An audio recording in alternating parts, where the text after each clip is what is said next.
Angel number 888 guys. I-check nyo yung ibig sabihin yan. Baka may additional namin sa inyo ang inyong mga anghel gabay, mga kapiksi.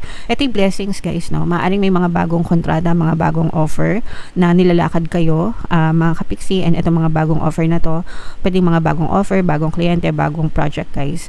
Magdadala ito ng more blessings, more kasaganaan. Ito yung magiging bunga ng pagsisikap nyo mga kapiksi, no? Kasi yung iba sa inyo talagang very masipag kayo sa paghahanap ng mga kliyente, sa pagbebenta, if ever na nasa sales kayo.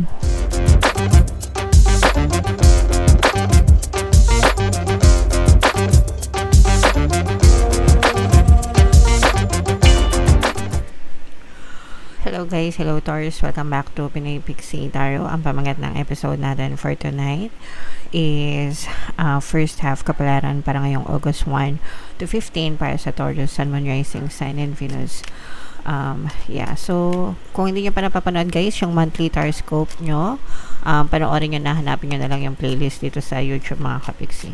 So unahin natin tong deck na to, tingnan natin yung mga mensahe sa inyo ng inyong mga gabay or yung mga paparating sa inyo mga kapiksi. So wow, grabe guys, this is gain, no? Pag sinabing gain, dagdag, mga kapiksi.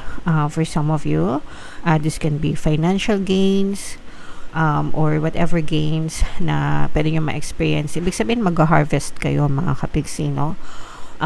Meron kayong mga maaani, no? Na mga magagandang bunga dun sa mga tinanim nyo previously mga kapiksi, figuratively and literally. Pag sinabing literally, ibig sabihin kung meron talaga kayong tinatanim na mga pananim, ganyan, maaari talaga siyang magbunga.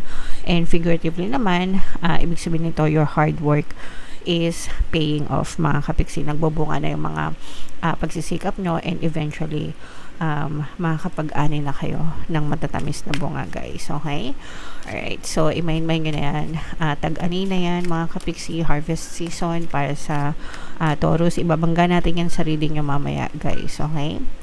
Another message for you, mga kapiksi, for some of you, no, you may be grieving for a loss of something, someone, or a situation na mawala. So, ibig sabihin may mawawala sa inyo, mga kapiksi, although this will not resonate with all guys, but if in case na makaresonate kayo, it's okay mga kapiksi, kasi meron naman talagang, hindi naman natin talaga may iwasan na may mga tao, bagay, sitwasyon na maaaring mawala sa buhay natin, mga kapiksi. So we just have to accept it naturally guys. Okay, so grieve, cry if you must mga kapiksi.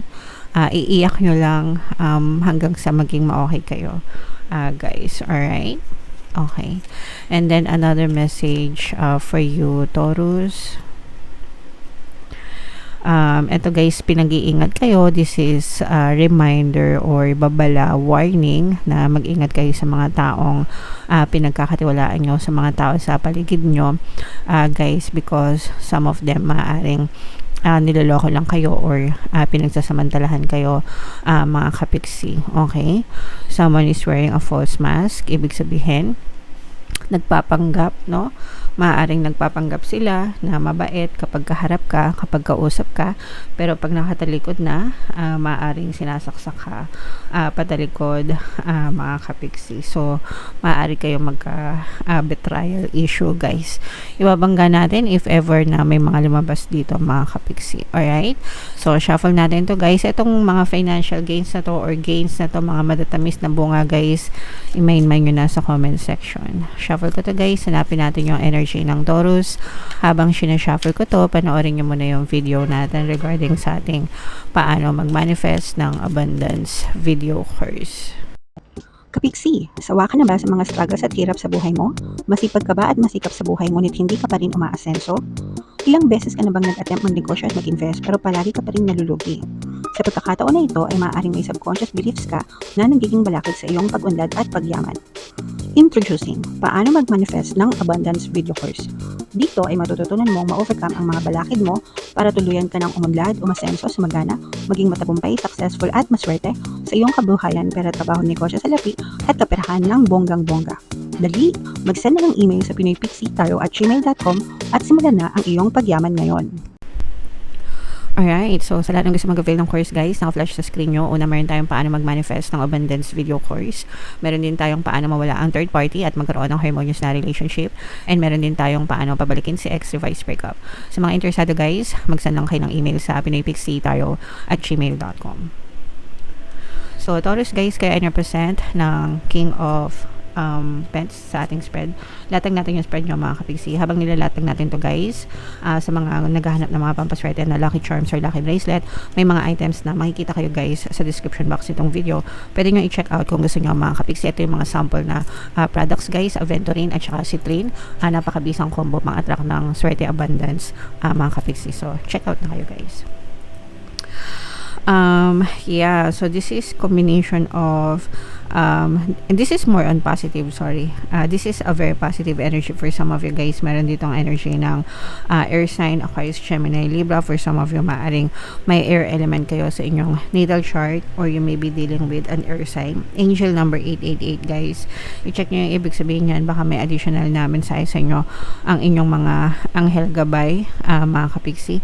Ito yung blessings guys, no? Maaring may mga bagong kontrata, mga bagong offer na nilalakad kayo, mga kapiksi, and itong mga bagong offer na to, pwedeng mga bagong offer, bagong kliyente, bagong project guys.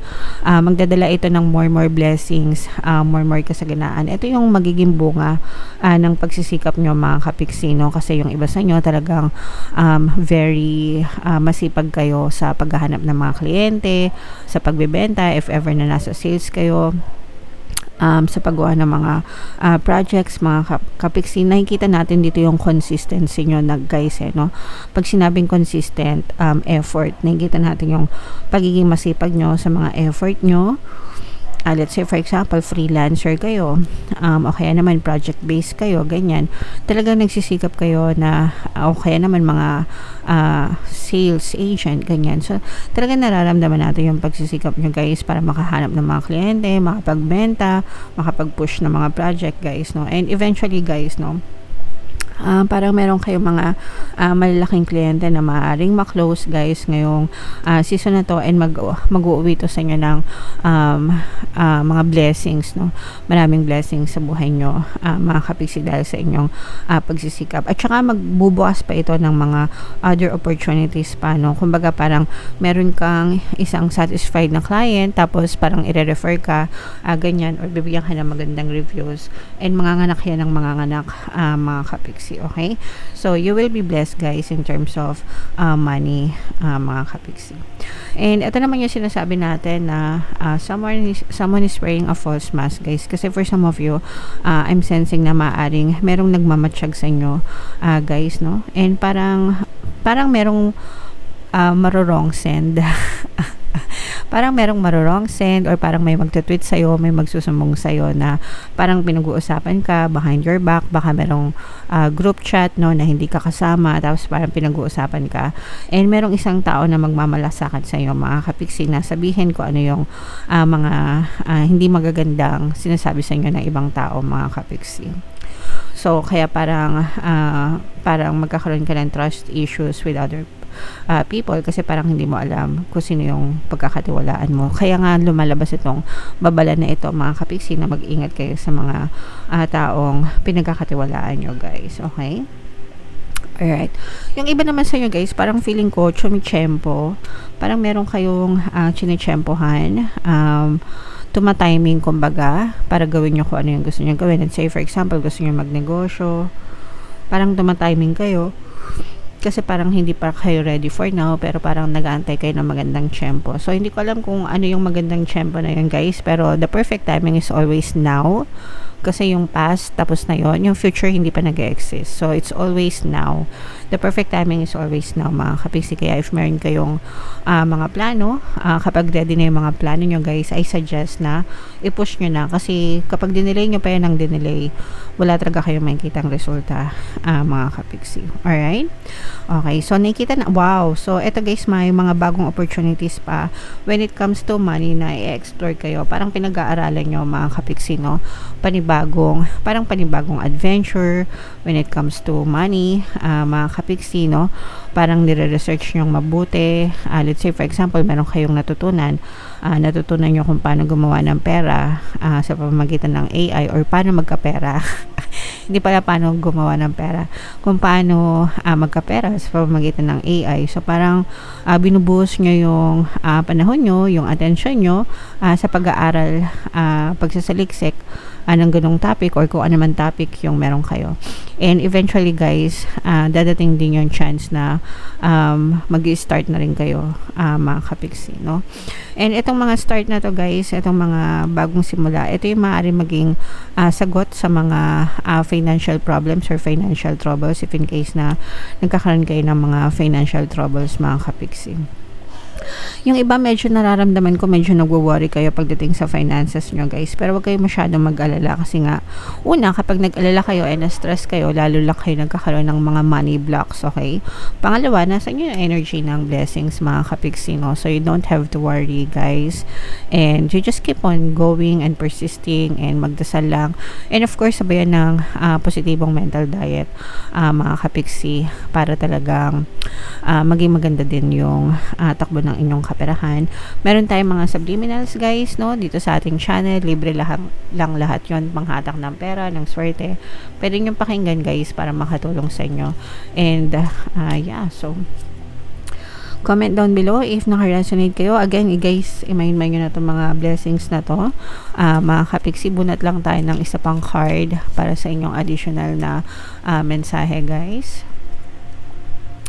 So, caution, guidance, clarity, stand firm. Magdasal kayo mga kapiksi, especially if naguguluhan kayo or merong mga bagay na gumugulo sa isip nyo guys, no? And your spirit guides will definitely guide you. Mga kapiksi, magkakaroon kayo ng clarity of the mind and trust your intuition guys, because your guides are always guiding you, guiding us through our intuition, mga kapiksi. Ang importante is kailangan kalmado yung isip mo, kalmado yung puso mo bago kayo magdesisyon guys. Alright? Okay, so yeah, comment down below guys if feeling nyo naka-resonate kayo, mga kapiksi, and lahat ng mga magaganda dito i-mind nyo na sa comment section. For more tarot readings, ito yung playlist nyo. Ito naman yung ating success stories ng paano mag-manifest ng abundance video course. Click here to subscribe guys. Ito yung ating mga pampaswerte subliminals. Thank you for liking, sharing, and subscribing guys. See you next time. I love you all. Have a nice day. Bye bye.